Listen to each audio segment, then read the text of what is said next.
Después de la muerte de Jesucristo, el cristianismo se expandió por el Imperio Romano. Pero no sería fácil.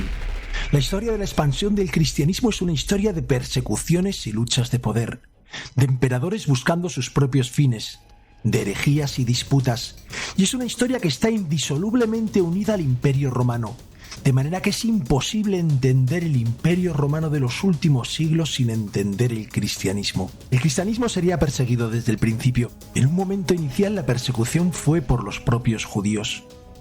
Sobre el año 33 o 34 después de Cristo, se afirma en los Hechos de los Apóstoles en el Nuevo Testamento que todos los apóstoles fueron encarcelados por el sumo sacerdote y otros saduceos, pero fueron liberados milagrosamente. Sobre el año 36 después de Cristo, Esteban, uno de los primeros diáconos de la Iglesia cristiana, fue arrestado y llevado ante el Sanedrín, el Consejo Supremo Judío, acusado de blasfemia contra Moisés y Dios. Se le acusó de afirmar que Jesús destruiría el templo y cambiaría las costumbres que Moisés había transmitido. Pero Esteban no estaba dispuesto a ceder en su fe ni tampoco a guardar silencio. Durante su juicio, Esteban pronunció un largo discurso en el que repasó la historia de Israel y acusó a sus oyentes de resistir al Espíritu Santo y de traicionar y asesinar al justo, a Jesucristo. Mientras hablaba, Esteban tuvo una visión de Jesús a la derecha de Dios.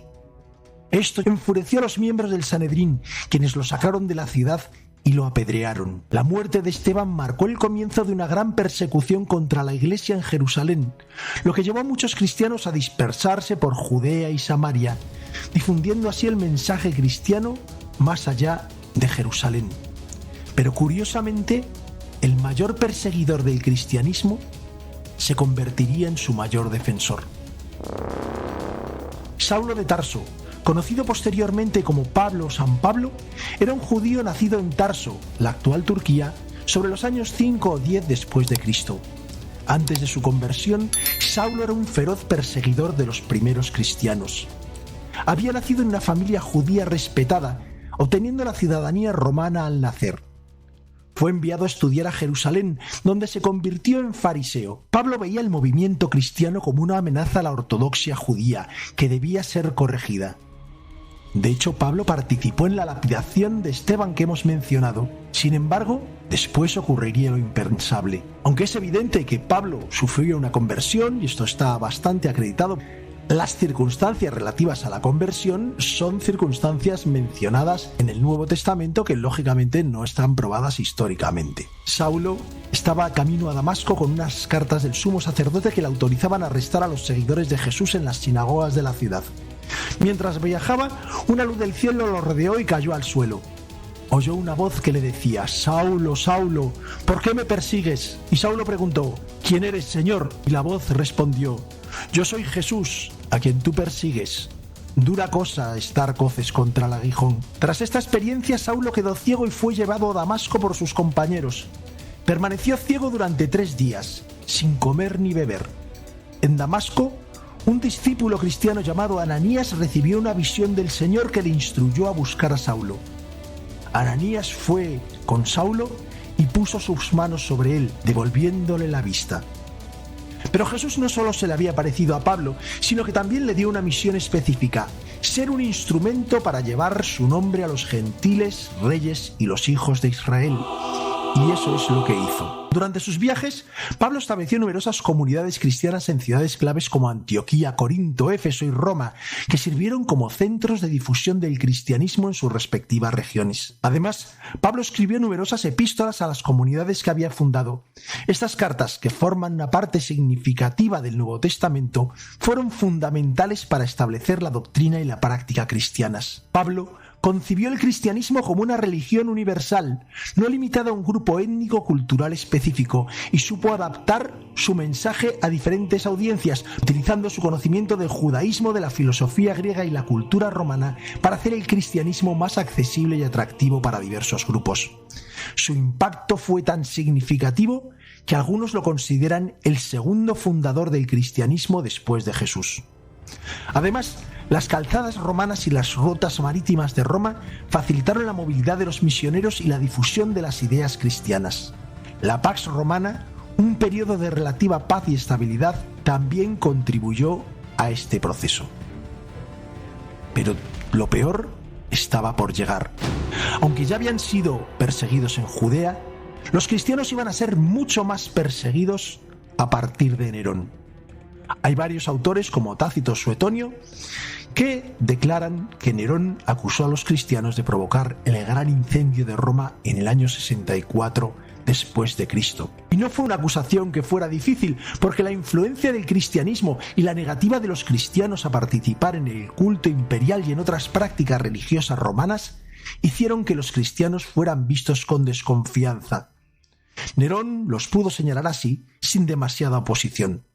Había ya muchas tensiones entre paganos y judíos en Judea, lo cual generaba un clima contrario a los cristianos en Roma. Sin embargo, muchas veces se da por hecho que Nerón mismo había causado el incendio y se le representa tocando la lira mientras veía cómo Roma se consumía ante el fuego que él había creado. Hay varias razones que podrían apoyar que Nerón hubiera provocado el incendio.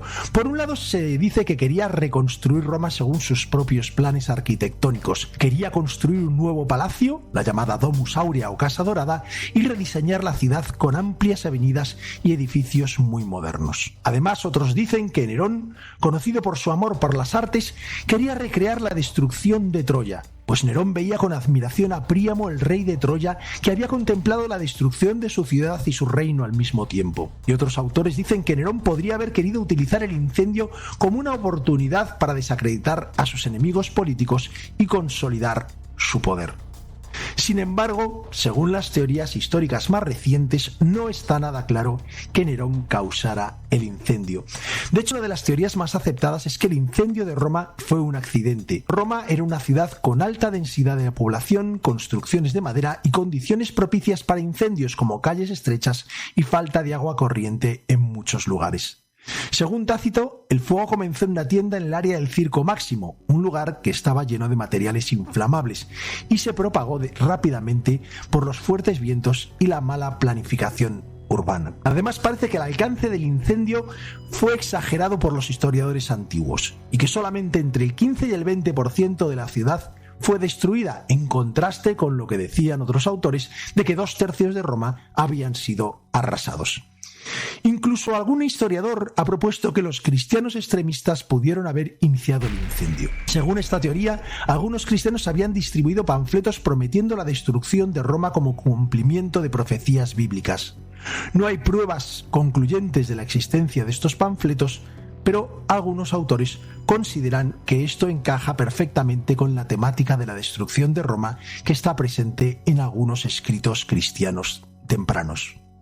Otra posibilidad es que el incendio fuera utilizado políticamente, pero por los enemigos de Nerón dentro de la aristocracia romana para desestabilizar su gobierno. En todo caso, parece que la imagen de Nerón tocando la lira mientras Roma ardía ha sido desacreditada. Lo que sí está claro es que Nerón persiguió a los cristianos y ordenó su ejecución de maneras extremadamente crueles, incluyendo la damnatio ad bestias, la condena a ser devorado por animales salvajes en espectáculos públicos, lo que vemos en la película de lanzar los cristianos a los leones. Aunque esta práctica continuó bajo otros emperadores, Nerón es el más destacado por su brutalidad y por ser uno de los primeros en utilizar esta forma de castigo. Pero aunque Nerón es famoso por estas persecuciones, no se realizaron en el Coliseo, como muchas veces sale en las películas, porque el Coliseo comenzó a construirse después de la muerte de Nerón y no se inauguró hasta el año 80 después de Cristo. Las persecuciones iniciales, aunque tenían como finalidad suprimir el cristianismo, tuvieron a menudo el efecto contrario, fortaleciendo la fe de los cristianos y atrayendo a nuevos conversos.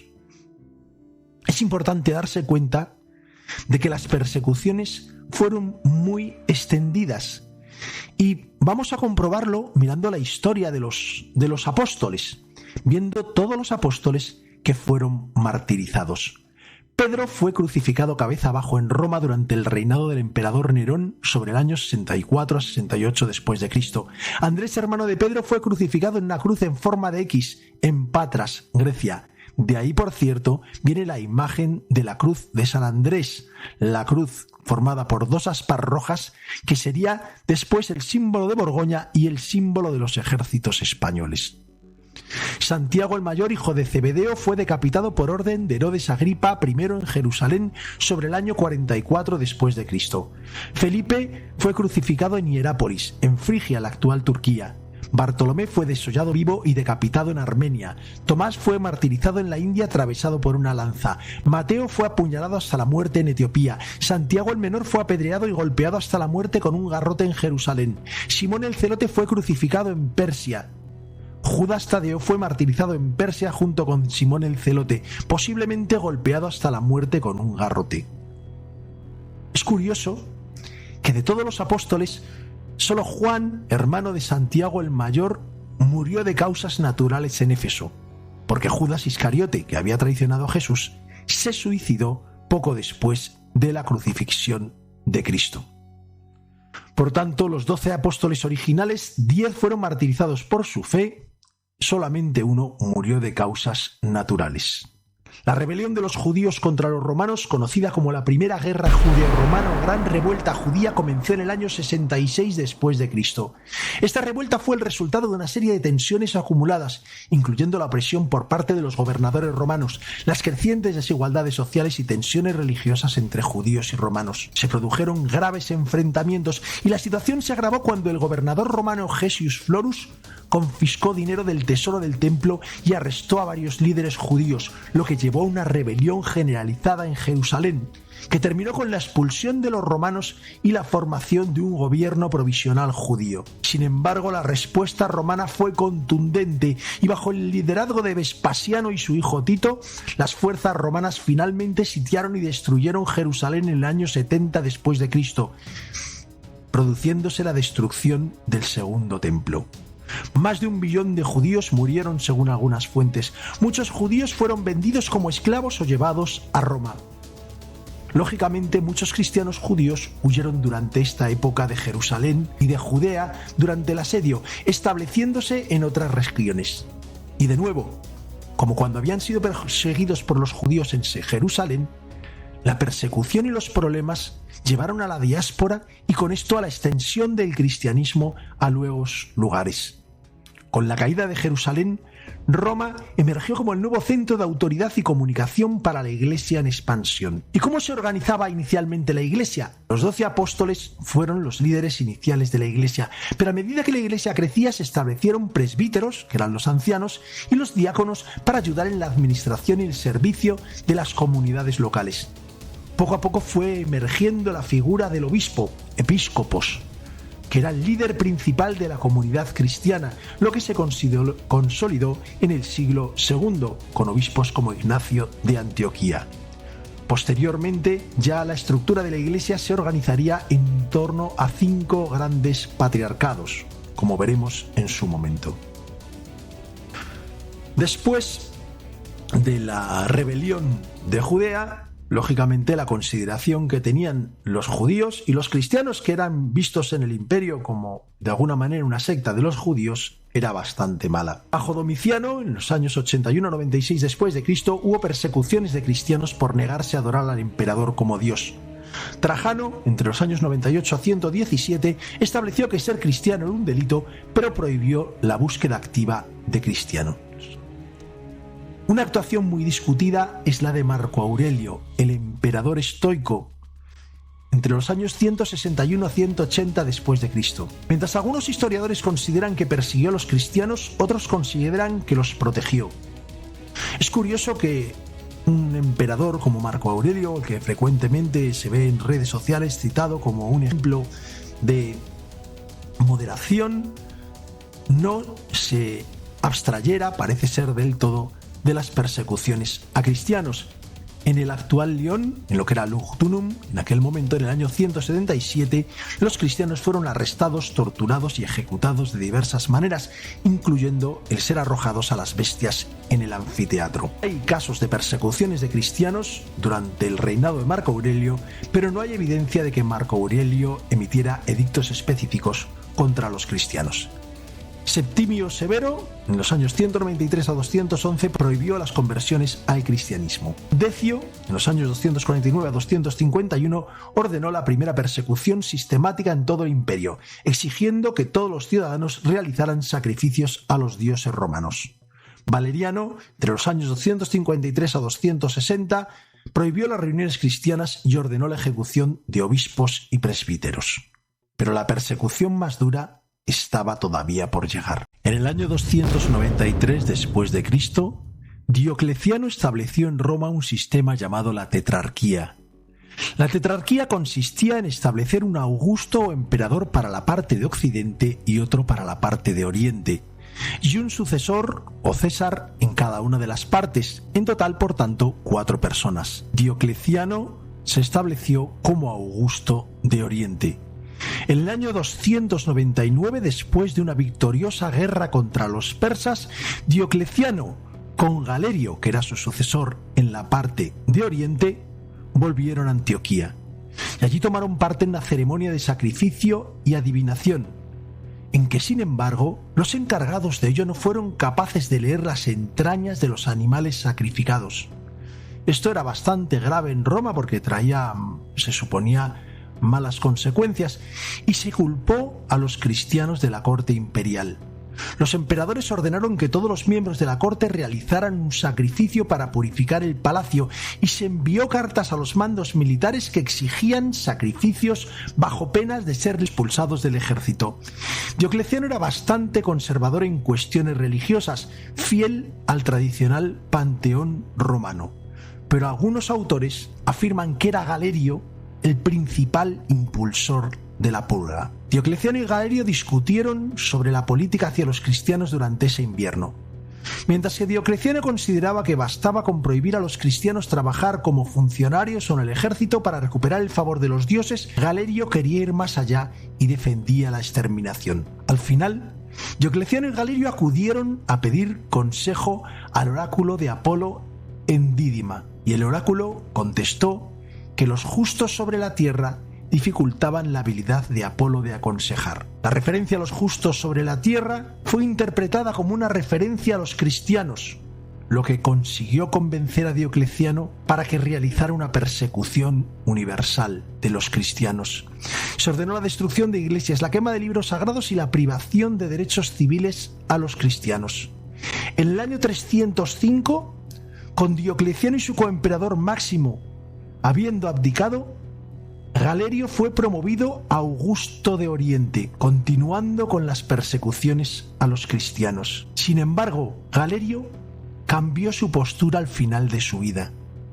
Se cree que Galerio cambió de posición porque estaba gravemente enfermo y buscaba el favor del dios cristiano para curarse. Así que en el año 311, Galerio emitió el Edicto de Tolerancia, llamado también, o conocido también como Edicto de Sérdica, en la ciudad de Sérdica, la actual Sofía, en Bulgaria. Y en este edicto se pone fin a la persecución de cristianos iniciada por Diocleciano en el Imperio Romano de Oriente, dándole a los cristianos el estatus de religio lícita, es decir, religión reconocida y aceptada por el Imperio Romano.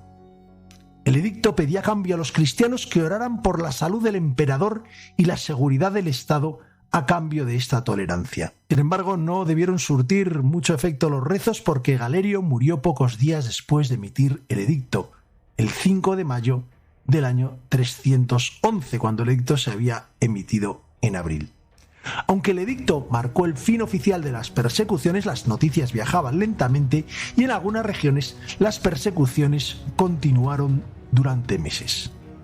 Pero no era la última conversión que se iba a producir. En el año 312 después de Cristo se produjo un hecho fundamental en la expansión del cristianismo. Según en los historiadores, Constantino tuvo una visión en la que vio una cruz de luz en el cielo con la inscripción "In hoc signo vinces", con este signo vencerás. Esta visión ocurrió durante el día y esa noche Constantino soñó con Cristo, quien le instruyó a usar el símbolo de la cruz en las tropas para asegurar la victoria en la batalla contra su rival Magencio, porque Constantino y Magencio se estaban disputando el dominio sobre el imperio. La victoria en esta batalla fue decisiva para Constantino. Interpretó el triunfo como una señal del favor divino del Dios cristiano. Con ello, cambió su actitud hacia el cristianismo.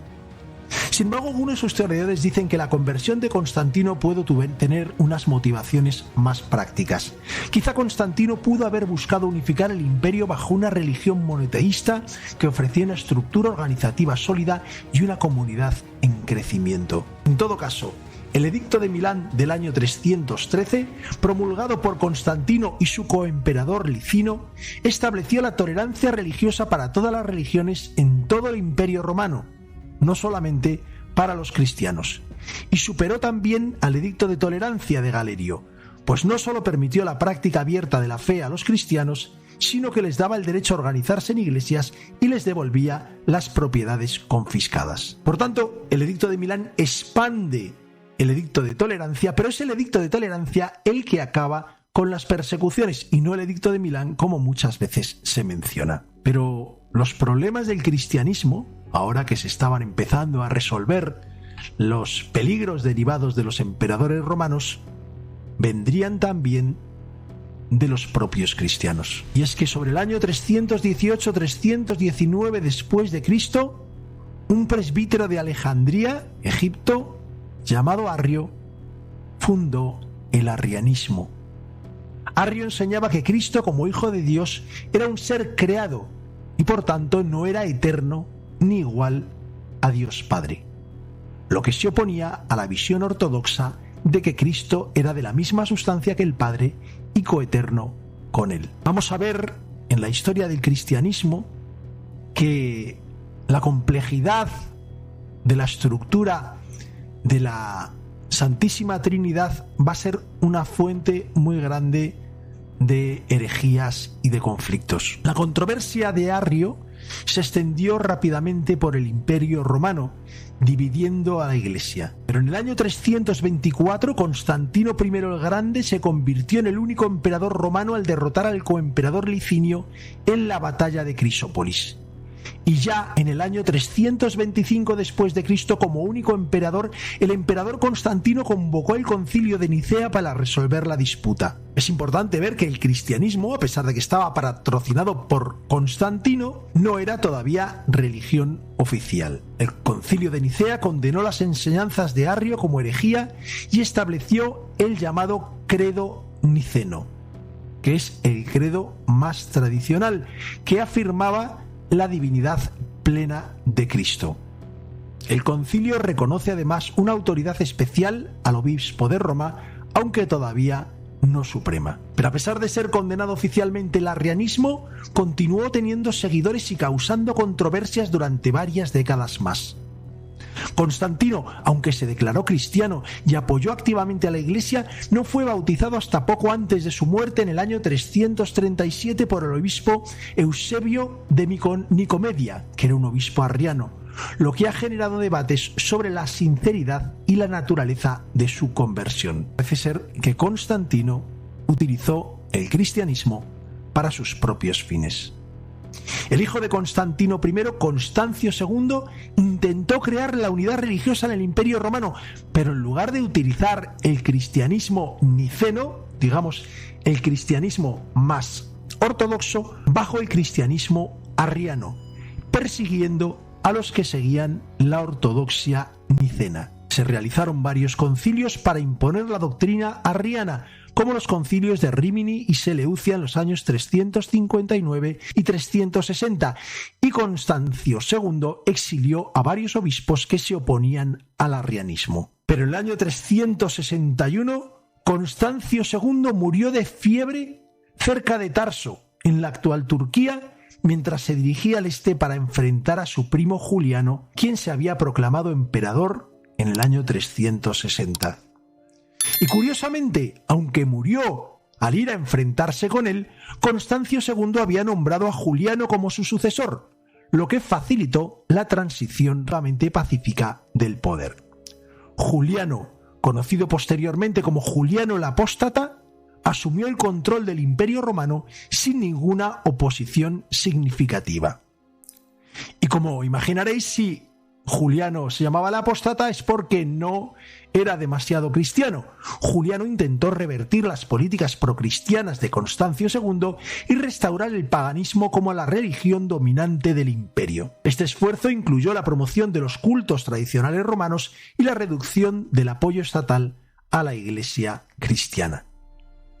Curiosamente, a pesar de que Juliano iba contra el cristianismo, al morir Constancio II, el apoyo al arrianismo disminuyó significativamente, lo cual reforzó de alguna manera la visión más ortodoxa del cristianismo, recuperando a los cristianos nicenos la influencia. Pero el intento de Juliano de revertir el imperio al paganismo no subsistió mucho tiempo porque el propio Juliano, en el año 363 después de Cristo, muere. Y el ejército elige rápidamente como nuevo emperador a Joviano, que tiene que negociar una paz desfavorable con los persas, cediendo territorios y fortalezas fronterizas para poder retirar al ejército romano. Y Joviano restaura los privilegios de la Iglesia cristiana y revoca los edictos anticristianos de Juliano. Además, promulga un edicto de tolerancia religiosa, concediendo libertad de conciencia a todos los súbditos del imperio. Pero de nuevo, Joviano tiene un reinado muy breve. Muere el 17 de febrero del 364, 8 meses después de asumir el trono. Y de nuevo el ejército elige emperador a Valentiniano I, que se queda con Occidente y deja a su hermano Valente el Oriente. Valentiniano I fue uno de los últimos grandes emperadores de Roma, fue conocido por su energía y dedicación al Estado, realizó una serie de reformas, defendió la tolerancia religiosa, enfrentó varias amenazas externas como los alamanes, cuados y sármatas y logró victorias significativas fortaleciendo las defensas del imperio en las fronteras del Rin y del Danubio. Pero no iría todo tan bien con Valente. Valente se enfrentó a una usurpación de parte de Procopio, un pariente de Juliano el apóstata. Procopio fue derrotado, así que se consolidó el poder de Valente. Pero Valente era un cristiano arriano y persiguió a los obispos y clérigos nicenos. Y además, Valente tuvo un gran problema con los bárbaros. Luchó contra los visigodos en la Primera Guerra Gótica en los años 367 a 369, logrando una frágil paz temporal. Valente envió misioneros arrianos a los bárbaros, lo cual es una de las causas de que varios de esos pueblos, incluyendo a godos, vándalos y lombardos, asumieran el arrianismo. También tuvo conflictos con los persas y logró una victoria en Mesopotamia, pero finalmente acabó firmando una paz desfavorable en el año 376. En ese año mismo, Valente permite que los godos crucen el Danubio y se establezcan en territorio romano. Y esto lo hace porque los hunos se estaban aproximando y consideraba que esos visigodos podían ser una buena manera de defenderse contra los hunos, además de que los visigodos se favorecían por estar más protegidos al estar dentro de las fronteras del imperio. Sin embargo, lo que podría haber sido una situación buena para todos acabó muy mal por el maltrato por parte de los oficiales romanos hacia los visigodos, y ello llevó a una rebelión gótica que acabó con la desastrosa batalla de Adrianópolis en el año 378, donde Valente fue derrotado y muerto, lo que marcó una derrota catastrófica para el imperio romano frente a los godos. Fue una derrota absoluta porque se dice que 2/3 del ejército romano oriental fueron aniquilados en la batalla. Y por eso esta batalla se ve por muchos historiadores como un presagio de la caída del Imperio Romano de Occidente. Con la muerte de Valente, Graciano, que era el emperador de la parte occidental del imperio, nombró a Teodosio en el año 379 como emperador de la parte oriental. Y lo primero que va a hacer Teodosio I es lanzar el edicto de Tesalónica del año 380, que convierte efectivamente el cristianismo en religión oficial, declarando que todos los súbditos del Imperio Romano debían adherirse a la fe cristiana establecida en el Concilio de Nicea. Este edicto no solamente hizo del cristianismo la religión oficial, sino que también permitió la persecución de las prácticas paganas y otras herejías. Y de nuevo había una circunstancia que había llevado a Teodosio I a emitir este edicto, y es que Teodosio había padecido una grave enfermedad antes del edicto de Tesalónica. Además, es muy probable que Teodosio pretendiera conseguir la unidad religiosa como un medio para fortalecer la cohesión del imperio. De nuevo, vemos cómo la religión y determinadas tendencias dentro de la religión se utilizan con una finalidad política, aunque a veces se hace una declaración religiosa, pero muchas veces detrás hay una motivación política. Justo después del edicto de Tesalónica se celebra el Concilio de Constantinopla en el año 381 después de Cristo, que reafirmó y expandió el credo niceno, condenando definitivamente el arrianismo. Pero no termina ahí la importancia del reinado de Teodosio I para el cristianismo, porque siendo el emperador ocurrió un suceso que cambiaría la relación de poder entre la Iglesia y el imperio durante siglos. Y ese suceso, no muy conocido, es la masacre de Tesalónica, ocurrida en el año 390 después de Cristo. El incidente comenzó cuando el comandante militar de Tesalónica, en la actual Grecia, arrestó a un popular conductor de carros por intentar seducir a un sirviente del emperador.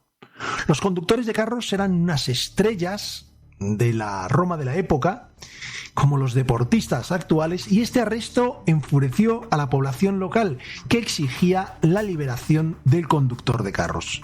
Sin embargo, el comandante militar se negó a liberarlo y provocó una revuelta en la ciudad, en que el comandante militar fue asesinado por la turba. Al enterarse del asesinato, el emperador Teodosio I enfureció, ordenando una represalia contra los habitantes de Tesalónica. Aunque se dice que Teodosio intentó revocar la orden, el mensaje llegó demasiado tarde, y las tropas romanas, siguiendo las órdenes iniciales de Teodosio, atacaron a los ciudadanos reunidos en el hipódromo de Tesalónica. En pocas horas, sobre unas 7.000 personas, incluyendo hombres, mujeres y niños, fueron masacrados indiscriminadamente. El obispo Ambrosio de Milán, horrorizado por la masacre, excomulgó a Teodosio y le prohibió recibir la Eucaristía hasta que mostrara un arrepentimiento público adecuado. Ambrosio exigió que Teodosio imitara al rey David en su penitencia. Y Teodosio aceptó las condiciones de Ambrosio, realizando una penitencia pública. Se presentó descalzo y vestido con ropas de penitente en la catedral de Milán, donde pidió perdón por sus acciones. Fue readmitido a la comunión en Navidad del año 390, después de 8 meses de penitencia. Este evento marcó un hito en la relación entre la Iglesia y el Estado, demostrando que la Iglesia tenía la autoridad moral para desafiar y disciplinar al emperador. La excomunión de Teodosio por Ambrosio subrayó la creciente influencia política de la Iglesia en el Imperio Romano. Es curioso que Teodosio gobernó como único emperador del imperio unificado desde el año 392 hasta su muerte el 17 de enero del año 395. A su muerte, el imperio se dividió permanentemente entre los dos hijos.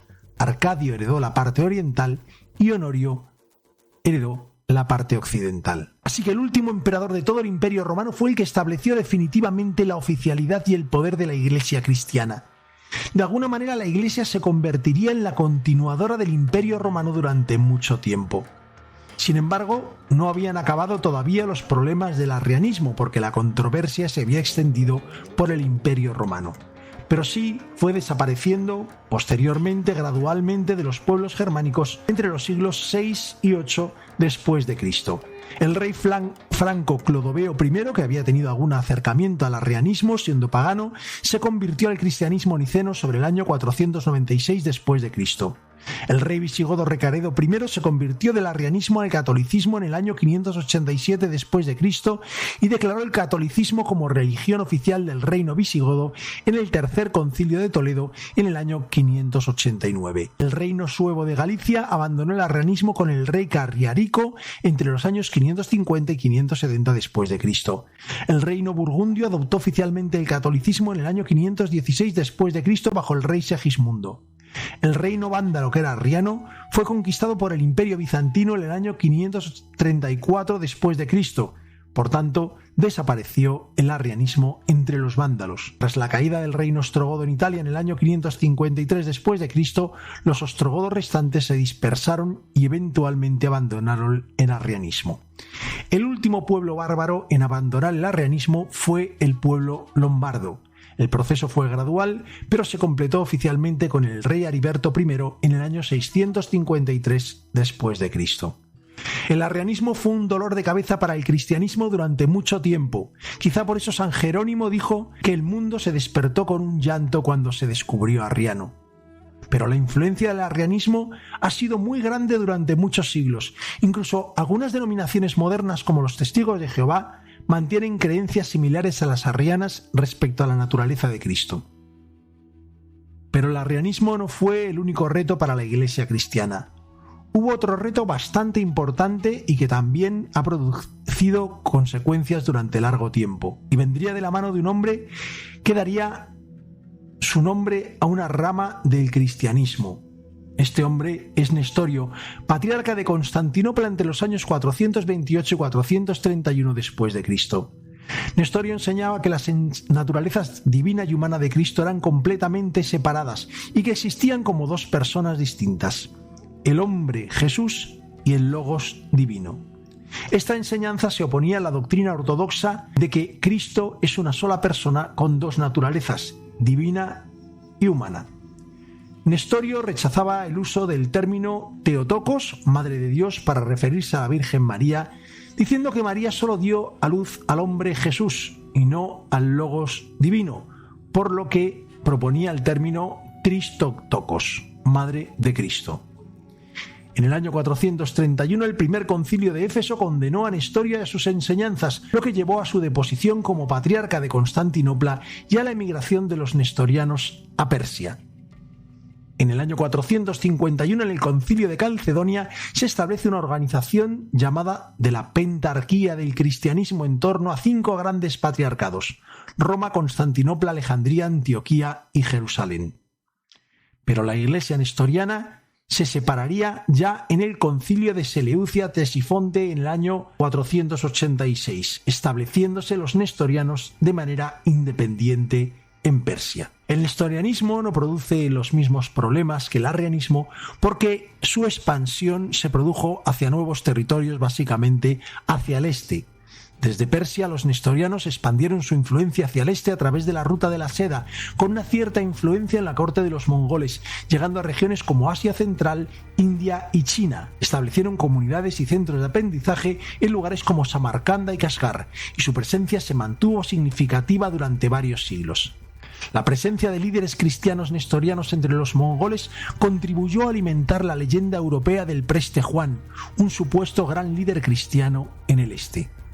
Hoy en día sigue la influencia del nestorianismo, aunque ya muy debilitada, en lugares como Irak, Irán, Siria o Líbano. El año 476 después de Cristo, el líder germánico Odoacro depuso al último emperador romano de Occidente, Rómulo Augustulo, marcando el fin del Imperio Romano de Occidente. La caída del Imperio Romano de Occidente y el ascenso de la Iglesia Católica están, como hemos visto, intrínsecamente conectados. Mientras el imperio se desmoronaba bajo la presión de crisis internas y externas, la Iglesia Católica emergió como la principal institución de continuidad y autoridad, proporcionando estructura, estabilidad y un sentido de identidad común en un periodo de gran cambio y fragmentación. Muchos líderes bárbaros buscaron el apoyo y la legitimidad que podía proporcionar la Iglesia. Los obispos a menudo actuaron como mediadores y administradores en ausencia de estructuras romanas. El Papa se convirtió en una figura importante, sobre todo tras la caída del Imperio Romano de Occidente.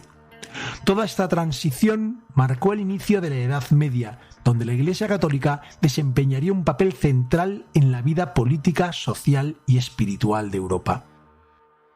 Espero que os haya gustado este vídeo. Si os ha resultado interesante, por favor, darle like, suscribiros o ponerlo en los comentarios. Si tenéis interés en que haga otro vídeo sobre el gran cisma de Oriente y cómo se produjo el desgajamiento de la Iglesia Ortodoxa respecto a la Iglesia Católica, también decírmelo porque es un vídeo que tengo en mente para realizar pronto. Un saludo y hasta pronto en vivehistoria.com.